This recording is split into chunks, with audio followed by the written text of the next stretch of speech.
הנח"ל החרדי הראשון הוקם בשנת 1959 ופורק בשנת 1974. בשנת 1998 חברו קבוצת רבנים מהציבור החרדי יחד עם אנשי האגף הביטחוני-חברתי במשרד הביטחון והציעו לצה"ל להקים גדוד חרדי חדש. בשנת תשנ"ט 1999 גויס המחזור הראשון כפלוגה בגדוד ההאחזויות 903 של פיקוד הנח"ל. מחזור הגיוס מנה 31 חיילים. הטירונות התבצעה במחנה רותם בבקעה. בשנת 2001, עם צמיחת היקף הגיוס, הוכרז הנח"ל החרדי כגדוד רשמי וקיבל את המספר 97. בתקופה הזאת הגדוד בעצם הופך להיות גדוד מבצעי שעושה תעסוקה בגזרת אחריות ועובר אימון של מספר חודשים, אימון של גדוד חי"ר לכל דבר ועניין. והוכפפנו בטקס שהיה באנדרטת הבקעה בנוכחות הרמטכ"ל אז שאול מופז, ובטקס הזה בעצם הוקם הגדוד.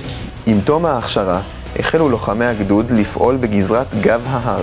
צריך להגיד שהתקופה הזאת גם התאפיינה בזה שהיו המון חדירות של מחבלים בודדים וחוליות קטנות שירדו מגב ההר, והתקופה הזאת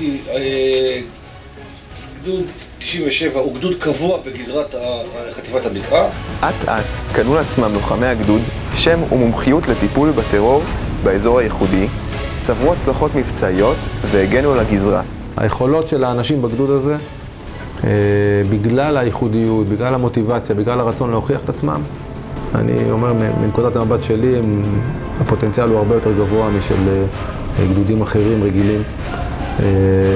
וראו את זה, פשוט ראו את זה בפעילות. בשנת 2004 התרחב הגדוד עם הקמת פלוגת החוד, הפלוגה היהודית הראשונה.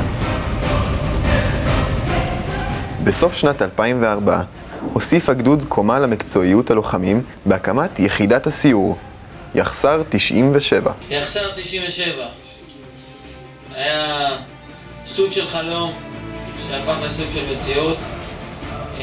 באותו זמן רצו לייצר משהו ללוחמים שיוכלו לעשות קצת יותר, קצת מעבר.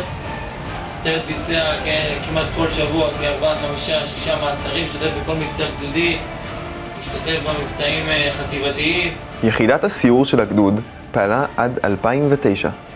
חטיבת כפיר, חטיבת 900, היא החטיבה הצעירה ביותר בצה"ל, אשר הוקמה בסוף שנת 2005. עם הקמתה צורף הגדוד לשורותיה כחלק אינטגרלי מהחטיבה. החטיבה מורכבת מ6 גדודים אשר מתמחים בלחימה זהירה ולוחמה כנגד טרור, בדגש על שטחים בנויים ומורכבים. עיקר פעולתם היא בגזרת יהודה ושומרון.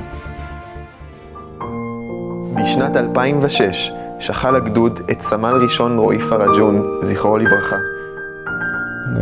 רועי היה מפקד דגול שפיקד על המחסום ביתר שאת, וככזה גם נפגע ונהרג.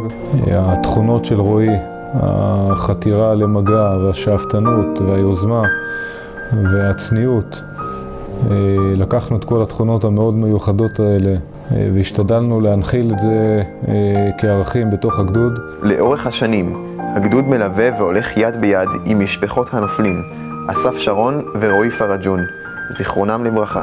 הגדוד רואה את אסף שרון ורועי פרג'ון כחיילי הנצח של הגדוד. בשנת 2008 חל אירוע משמעותי בתולדות הגדוד. טוב, כשאני הגעתי לגדוד, הגדוד היה 10 שנים בבקעה. העלייה לקו ג'נין הוא שדרוג הגזרה המבצעית.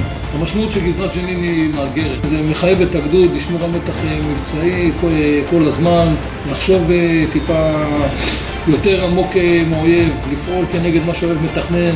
בשנת 2009, עם עליית הגדוד לגזרת ג'נין ועיצוב מספרי הגיוס, הסבה הפלוגה הרובעית את יהודה והפכה לפלוגה מקצועית חדשה, הפלוגה המסייעת. ולמעשה בעצם הקמנו את הפלוגה. הדבר הזה בא לידי ביטוי בהמשך, כמה חודשים אחרי באימון הגדודי, שבו בעצם אפשר להגיד בפעם הראשונה הפלוגה המסייעת עשתה את מה שמצופה מפלוגה, להוביל את הגדוד בקו ההתקדמות, להכניס את הגדוד להתקפה בקו ההתקפה. בהמשך השנה השלים הגדוד את הליך בניית הכוח והתאמתו לפק"ל מקחצר עם הקמת הפלוגה המבצעית. הפעילות המבצעית הראשונה, או התקופה הראשונה, שבה נדרשנו לתפקד כפלוגה מבצעית, היינו כפלוגת עומק, ביצענו הרבה מאוד מעצרים וצברנו המון ניסיון מבצעי, והצבנו סטנדרטים שמלווים את הפלוגה, אני מקווה, עד היום, והשפיעו על הגדוד בכלל.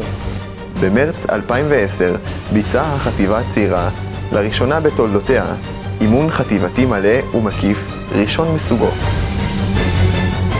הגדוד הוא זה שהוביל את הלחימה, הוא זה שנכנס ראשון ללחימה, הוא פתח בעצם את הכניסה ללחימה חטיבתית. עשה את זה בצורה מעולה, ופה יש לציין את המ"פים, את החיילים שבאמת פעלו בצורה באמת יפה, בצורה מקצועית, חיפויים, בשילוב עם טנקים ומה שבעצם הגדוד יכול היה לעשות. בין האימונים, הגדוד המשיך בפעילות מבצעית ענפה בגזרת ג'נין וזכה לשבחים.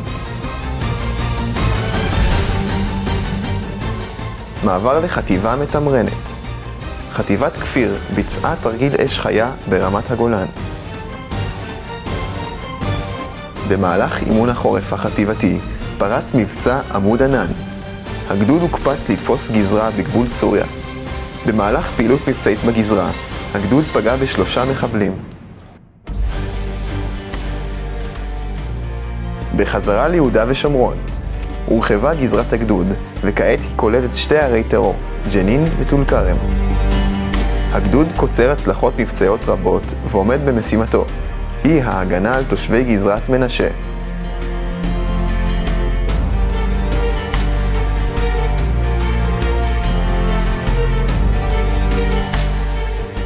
197 אירע באפריל 2013. 4 מחבלים שהגיעו מענבטה נתקלו בכוח מוכן, מיומן, שהרגיש שהוא נמצא בסכנת חיים, ירה והרג 2 מתוך 4 המחבלים. השלישי הוא פצע, הרביעי שהצליח לברוח נתפס מאוחר יותר על ידי לוחמי הפלוגה.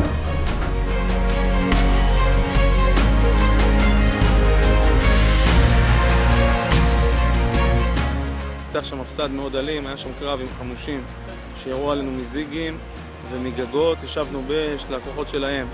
יש הרוג אחד ו2 פצועים שפונו על ידי שר הדוח.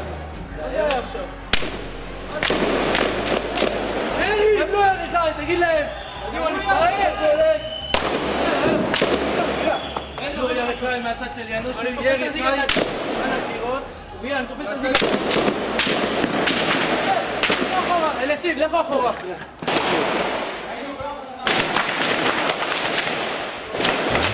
תמיד הקירות, הם יורים כלום.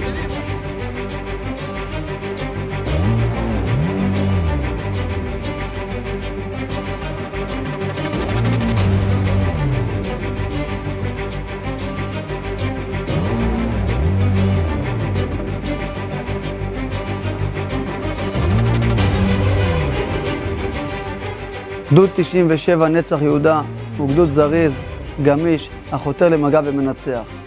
הגדוד בשנה האחרונה פגע ב14 מחבלים וביצע למעלה מ1,000 פעילות התקפיות למיגור הטרור הפלסטיני.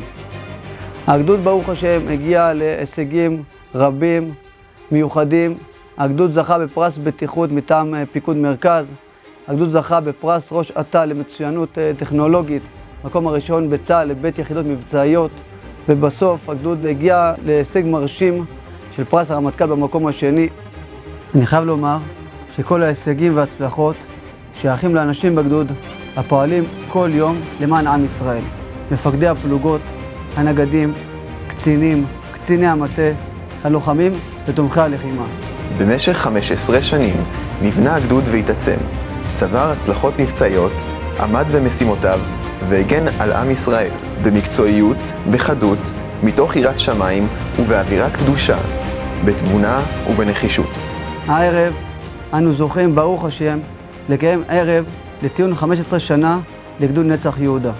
אני גאה ונרגש לעמוד בראש הגדוד ולפקד עליו במציאות מורכבת לעם ישראל ולגדוד בפרט. הגדוד הגיע להישגים מרשימים בשנה האחרונה בזכות החיבור בין הספרא לסייפא, בין התורה לחיי המעשה. כאשר הדברים משולבים, הצלחה מגיעה. אני מתחייב לעמוד בכל משימה שתוטל על הגדוד, בכל אתגר ובכל אשר נידרש.